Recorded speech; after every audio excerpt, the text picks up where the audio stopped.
Assalamualaikum warahmatullahi wabarakatuh. Perkenalkan, nama saya Adis Valiana Anjani dengan NPM 181090214 dari Pendidikan Fisika, Fakultas Tarbiyah dan Keguruan, kelompok 131 PPL UIN Raden Intan Lampung. Dengan dosen pembimbing lapangan Pak Indarto MSc. Hai, apa kabar semuanya? Kali ini kita akan membahas materi fisika yang berjudul suhu dan kalor. Tolong perhatikan ya. Terdapat seorang anak yang asyik bermain bola di bawah turunnya air hujan tanpa menghiraukan kondisi badan, sehingga sesaat kemudian ia merasakan badannya tidak sehat. Lalu, dokter mengatakan bahwa anak tersebut sakit demam atau panas. Untuk mengukur seberapa panas badan anak tersebut, digunakan alat yang dinamakan termometer. Terdapat 3 jenis termometer. Yang pertama, termometer laboratorium. Dan yang kedua, termometer klinis untuk mengukur suhu badan manusia. Dan yang ketiga, terdapat termometer ruangan. Terdapat 4 jenis skala termometer. Yang pertama ada Celsius, yang kedua Fahrenheit, yang ketiga Reaumur, dan keempat Kelvin. Titik terendah Celsius adalah 0, tertingginya adalah 100. Untuk Fahrenheit, titik terendahnya 32 dan titik tertingginya adalah 212. Untuk Reaumur, titik terendahnya adalah 0 dan tertingginya adalah 80. Dan Kelvin, titik terendahnya 273 dan tertingginya adalah 373. Masing-masing selisih untuk Celsius, Fahrenheit, Reaumur, dan Kelvin ialah 100 untuk Celsius, 180 untuk Fahrenheit, 80 Reaumur, dan 100 untuk Kelvin. Jika sama-sama dibagi 20, maka memiliki pembanding skala Celsius banding Fahrenheit, banding Reaumur, dan banding Kelvin, yakni 5:9, banding 4, dan banding 5. Dengan rumusnya yakni perbandingan yang dicari per perbandingan yang diketahui dikali skala yang diketahui. Oke teman-teman, di sini terdapat rumus konversi skala termometer untuk Celsius, Reaumur, Fahrenheit, dan Kelvin. Sebuah kalor akan mempengaruhi suatu benda atau temperatur benda tersebut, sehingga pengaruh kalor terhadap suatu zat ialah yang pertama ada suhu, yang kedua ukuran, dan yang ketiga wujud. Jika suatu benda diberikan kalor atau menyerap kalor, maka semakin tinggi suhu benda tersebut, dan sebaliknya. Dan jika suatu benda melepas kalor, maka semakin rendah suhu benda tersebut. Terdapat peristiwa di atas, gelas yang berisikan kopi panas diberikan beberapa bongkahan es batu. Sesaat kemudian, kopi tersebut menjadi hangat. Mengapa proses itu terjadi?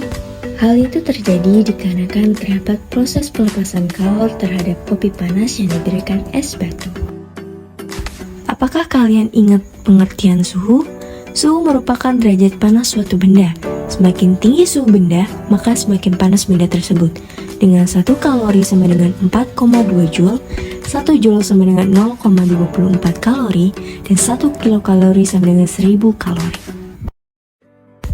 Terdapat pengaruh kalor terhadap perubahan suhu zat.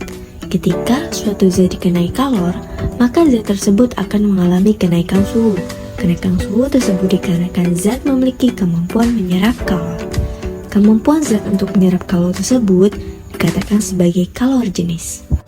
Oke teman-teman, di sini terdapat hubungan pengaruh kalor terhadap suatu perubahan suhu, yang dimana rumusnya adalah Q sama dengan M kali C kali delta T, dengan keterangan Q sama dengan kalor dengan satuan Joule, M sama dengan massa zat dengan satuan kilogram, C sama dengan kalor jenis dengan satuan Joule per kilogram derajat Kelvin, dan delta T sama dengan perubahan suhu dengan satuan Kelvin. Terdapat juga besaran lain yang terkait dengan kalor terhadap perubahan suhu, yakni kapasitas kalor. Kapasitas kalor merupakan banyaknya energi yang harus diberikan dalam bentuk kalor untuk menaikkan suhu suatu zat sebesar 1 Kelvin atau 1 derajat Celcius. Rumus kapasitas kalor berhubungan erat dengan rumus kalor sebelumnya, yakni C sama dengan Q per delta T menjadi C sama dengan M kali C kali delta T per delta T menjadi C sama dengan M kali C, dikarenakan delta T-nya sama, sehingga bisa dihilangkan. Dengan keterangannya, Q sama dengan kalor dengan satuan joule, M sama dengan massa zat dengan satuan kilogram, C sama dengan kalor jenis dengan satuan joule per kilogram derajat Kelvin, C besar sama dengan kapasitas kalor dengan satuan joule per Kelvin, dan delta T adalah perubahan suhu dengan satuan Kelvin. Oke teman-teman, di sini terdapat contoh pencarian kalor dengan massa sebesar 10 kg, perubahan suhunya dari 15 derajat Celcius menjadi 100 derajat Celcius, sehingga perubahan suhunya menjadi 85 derajat Celcius dengan kalor jenis visinya 550 Joule per kilogram. Yang ditanya adalah kalornya. Rumus kalor tadi ialah M kali C kali delta T. Setelah itu dimasukkan angka-angkanya. Kalor sama dengan 10 dikali 550 dikali 85 menjadi 467.500 Joule, dan dijadikan kilojoule maka dibagi 1000 menjadi 467,5 kilojoule. Yang selanjutnya adalah pemuaian. Pemuaian merupakan perubahan ukuran suatu zat ke segala arah. Ketika pemuaian ditinjau pada arah panjang benda disebut dengan pemuaian panjang. Yang kedua, ketika pemuaian ditinjau pada arah panjang dan lebar disebut dengan pemuaian luas. Dan ketika pemuaian ditinjau pada segala arah sehingga mengubah volume benda itu disebut dengan pemuaian volume. Berikut ini adalah rumus pemuaian. Rumus pemuaian panjang dilambangkan dengan L, rumus pemuaian luas dilambangkan dengan A, rumus pemuaian volume dilambangkan dengan V. Untuk rumus pemuaian panjang adalah L sama dengan L0 buka kurung 1 plus alfa kali delta T tutup kurung. Yang kedua, rumus pemuaian luas adalah A sama dengan A0 buka kurung 1 plus beta kali delta T tutup kurung. Dan untuk rumus pemuaian volume adalah V sama dengan V0 buka kurung 1 plus gamma kali delta T tutup kurung. Beda untuk rumus pemuaian panjang, luas, dan volume terletak pada koefisien muanya, ini mana pemuaian panjang menggunakan alfa, pemuaian luas menggunakan beta, dan pemuaian volume menggunakan gamma. Selanjutnya adalah pengaruh kalor terhadap perubahan wujud zat, yang dimana wujud zat dibagi menjadi 3, yakni zat padat, zat cair, dan zat gas. Inilah yang terjadi jika ada perubahan wujud zat dipengaruhi oleh kalor. Yang pertama ada melebur, yang kedua ada membeku, yang ketiga ada menguap, yang keempat ada mengembun, yang kelima ada menyublim, dan yang keenam ada mengkristal. Terlihat dari diagram bahwasanya melebur adalah perubahan wujud zat dari padat menjadi cair. Yang kedua membeku, perubahan wujud zat dari cair menjadi padat. Untuk menguap, perubahan wujud dari cair menjadi gas. Untuk mengembun, perubahan wujud zat dari gas menjadi cair. Untuk menyublim, perubahan wujud zat dari padat menjadi gas. Dan untuk mengkristal, perubahan langsung dari gas ke padat. Terlihat pada diagram bahwasanya tanda panah berwarna hijau menandakan adanya penerimaan kalor, sedangkan tanda panah berwarna merah menandakan adanya pelepasan kalor.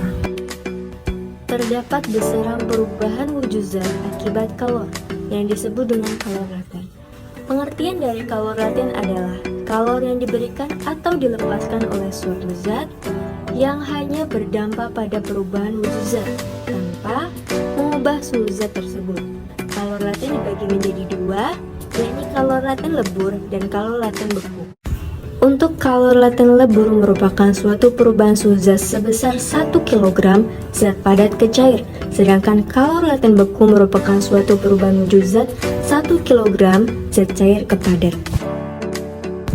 Teman-teman, di sini terdapat rumus kalor laten. Tahukah kalian rumus kalor laten? Rumus kalor laten berasal dari LF sama dengan Q per M.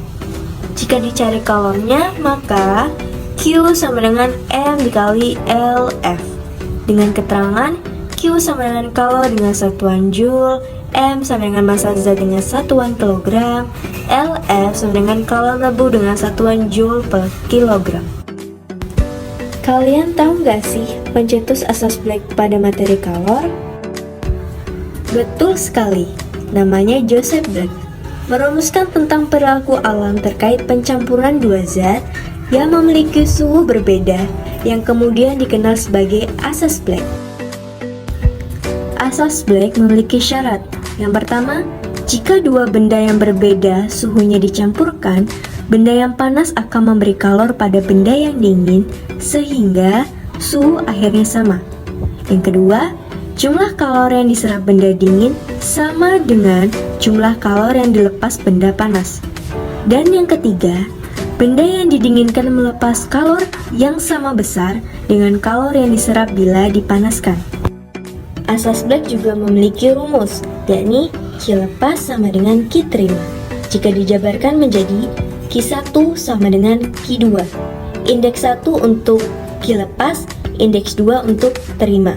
Yang dimana Q1 jika dijabarkan M1 kali C1 kali delta T1 sama dengan M2 kali C2 kali delta T2.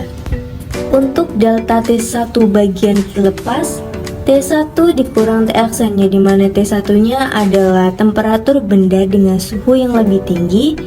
Untuk T aksennya merupakan suhu akhir pencampuran kedua benda.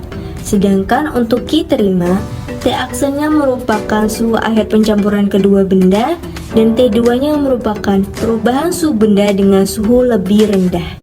Sehingga Q lepas menjadi M1 C1 buka kurung T1 dikurang T aksen tutup kurung, dan Q terimanya menjadi M2 C2 buka kurung T aksen min T2 tutup kurung. Poin terakhir terhadap materi kalor adalah perpindahan kalor. Perpindahan kalor dibagi menjadi 3, yakni konduksi, konveksi, dan radiasi. Masih ingatkah kalian pengertian konduksi? Konduksi merupakan proses perpindahan kalor tanpa perpindahan partikel mediumnya dengan rumus H sama dengan Q per T. Jika dijabarkan lagi menjadi H sama dengan K dikali A delta T per L dengan keterangan di atas sebagai berikut. Sedangkan untuk pengertian konveksi adalah perpindahan kalor dengan perpindahan partikel mediumnya dengan rumus H sama dengan Q per T. Jika dijabarkan menjadi H sama dengan H kecil dikali A dikali delta T, dengan H kecil merupakan koefisien konveksi termal. Perpindahan kalor yang terakhir adalah radiasi, yang merupakan perpindahan kalor dengan cara memancar tanpa memerlukan medium dengan rumus H sama dengan Q per T. Jika dijabarkan menjadi H sama dengan E tau AT pangkat 4 dengan keterangan di atas. Untuk taunya merupakan tetapan Stefan Boltzmann dengan 5,6 kali 10 pangkat 8 W per M kuadrat kali K pangkat 4. Ilustrasi di atas merupakan contoh perpindahan kalor saat kita memasak air. Konduksi terjadi ketika panas dari kompor berpindah ke panci, dikarenakan aluminium merupakan penghantar panas yang baik.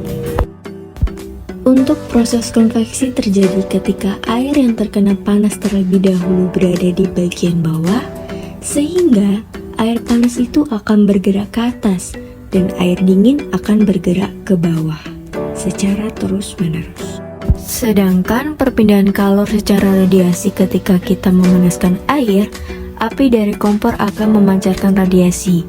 Benda yang ada di dekat kompor, termasuk tubuh kita, akan merasa hangat tanpa menyentuh panci tersebut.